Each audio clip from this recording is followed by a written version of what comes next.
Alright guys, after about 3 months, it's all done. Finished putting it together last night. I had to run and get one more tool to finish the job, but here's my project Ar-15. It was actually very easy to build. I'll go over some of the details for you, but as you can see, it's all complete. It's your standard, well, pretty close to standard M16A2. And I'll go over the parts, show you what I used, parts that worked, parts that didn't work, and tools you will actually need to build one of these, and things that would help but you don't really have to have. So, alright, we'll start from the the back and go forward. This is a UTG stock. It comes with the buffer tube and recoil spring, and while the stocks worked fine, I didn't really trust UTG with something that important on my gun, so I did replace the spring and the buffer stop in the back of it with a I think a DPMS model.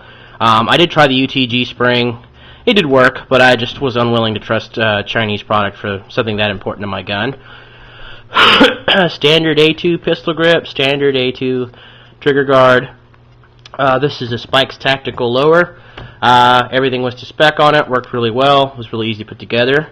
This is a Colt A2 upper that I got very inexpensively. I think it was used, but if it was used, it was never actually used, except for some minor scratches on it. Seeing it was in really good shape, worked really fine. This is an unknown bolt carrier group. I don't know who made it, and I don't really care. Fits the spec.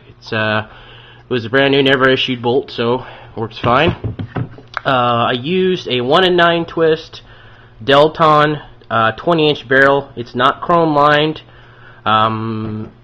I don't really need chrome lined for this rifle. My LWRC is chrome lined, so I didn't see the need to spend the money for a chrome lined barrel for it. Standard A2 handguards. Those are actually kind of hard to find.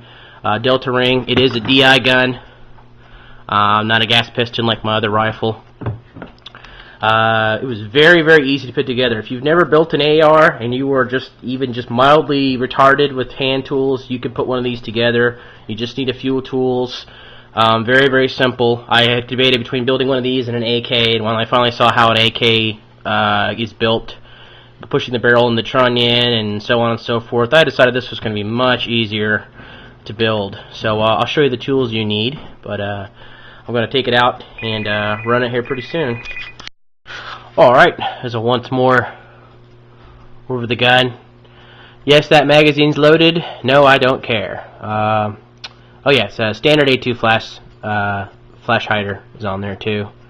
Okay, anyway, when you're building one of these, there are a few tools you actually do have. There's some tools that probably would have helped, and there's some tools that Brownell says you need that you really don't need. Brownell's actually has a really good video series on how to build one of these. So if you're in the middle of building it and you want instructions, that's probably a pretty good one to do.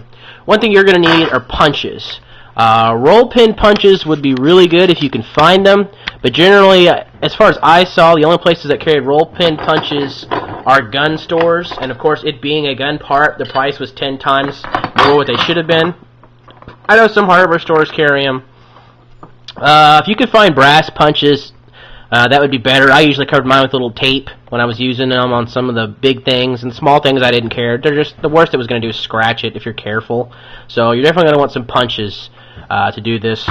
Smaller size punches would be fine. I got these from Lowe's for like, I don't know, 10 bucks. If you're going to do standard ring, a delta ring on yours, if you're not using a free float tube or rail system, one tool you are going to need is going to be a pair of slip ring pliers. To put the delta ring on, you got a slip ring in the back, and you got to have these pliers, and as far as I know, no other tool will do that. These are really inexpensive. I got these at Ace Hardware for 12 bucks, and I mean, you could probably find them at Lowe's for cheaper, but you do need them for the delta ring. A pair of angle needle nose will be really helpful too. They're very inexpensive. I got an AR-15 front sight tool. You could probably put the front sight in without this, but this was a lot easier to put in with this. This was DPMS, and when I first got it, it had so much gunk in the bottom of it, it wouldn't fit over the sight. I had to actually clean it out. It was brand new in a package, so I don't know what happened. But this will have to put the front sight in, and you cannot do it really at all without an armorer's wrench. Sorry. There's just too many things this thing does. These aren't very expensive. I got this one for $30, and I'm pretty sure I overpaid for it, but it's, I think it's a DPMS wrench. To do the delta ring on this side, you can do the free float tubes. Got a place for your torque wrench. You've got to torque a lot of this gun down, so you need to be able to put a torque wrench on it. Spot for flash hiders, spot for the buffer tubes. Got a little screw in the back. I mean, obviously you're all going to have a screwdriver. Is a DPMS, see? Told you. But you'll need these other notches to put this gun together. And then, of course, you're going to need hammer. Non-marring hammer works good, but if you're careful, you can use a regular hammer. Just put some electrical tape over things you don't want to scratch. I got this, and I got a rubber mallet, and it helped a lot. Okay, as far as parts that I got, like I said, I got the lower for about $130. I did find a new lower today for $109. So depending on where you go, figure around $100. I got the Colt upper for $79.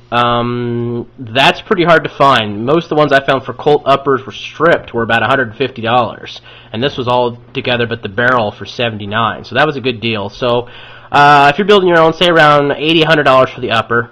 I got the stock for about $30.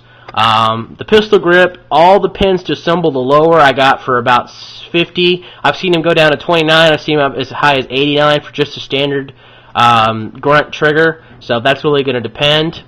If you don't want a chrome line barrel, I got this from Delton for $150, and that was with the sight base, the sling swivel, everything except the gas tube and the parts to put the gas tube in, like the pins, the delta ring, and the handguard. So that's not bad. By the time I added all that, it was about $200 plus shipping. So that's not bad. It's not chrome lined, but just clean your gun, and it's not. Most of us aren't going to do combat with our rifles, and if you do, you're just going to clean it. So it'll be fine. So there you go. What's probably less than $600 by the time I bought it, but it'd have been a lot less if I had to buy some tools. So, like I said, with the Colt upper, I could probably ask quite a bit of money for this gun, but I'm not going to. Like I said, the idea is I want to put it against my LWRC and see what I got for $2,000 versus what I built for $600. But it was pretty easy to build. Like I said, if you can just point at a hand tool and you know what it's supposed to do, you can easily assemble one of these. The one tool I didn't show you that what you're going to need is, and I should add another one, is 3 hands. There's a lot of parts where you are trying to hold a couple things, and having somebody there to help you holding it in place is really invaluable. Putting the hammer in here is almost impossible to do by yourself unless you got the right kind of tools. Put these handguards on could be a real bitch. Everything else you can pretty much do yourself. The rest of it's pretty easy. Just follow instructions from Brownells or Ar-15.com, and it's pretty simple to put together. Tools that I don't have that you should get. A vise would be really nice to have. I didn't have one, so I kind of had to ghetto make one with a pair of channel locks and a very big table, which I didn't scratch the shit out of my gun, so that was a miracle. A vise would be really, really nice to have. I can't really think of anything else right now. Oh, torque wrench. Yeah, I had to go borrow one, so it wasn't a big deal. Most of you guys, you don't have tools. You know somebody with them. So borrow their torque wrench, torque it down to spec. Or, tighten it snug, try it out, make sure it works, and then go back and retorque everything. You've got to torque the buffer tube, which is important, but not super. And you do really have to torque down the barrel to spec, and that is really important. Otherwise, your shots will be off, the barrel will come off, all kinds of other problems. One more thing you're going to need is a little bit of grease. You want to grease up where the barrel nut goes around, so that way if you ever have to change this barrel out, you won't, and you have to heat it, it'll make it easier to pull out of there.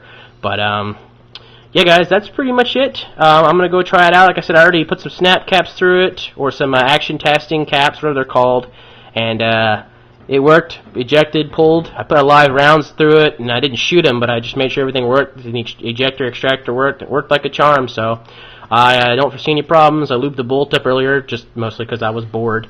That's pretty much it, you guys. I'll let you know how it goes. We'll take it out to the range here pretty soon, and we'll sight it in at about 100 yards, and we'll go from there and run it with both guns and see how it goes. If anybody's got any questions, let me know. Starting a new job here next week, so I'll have some extra income coming in.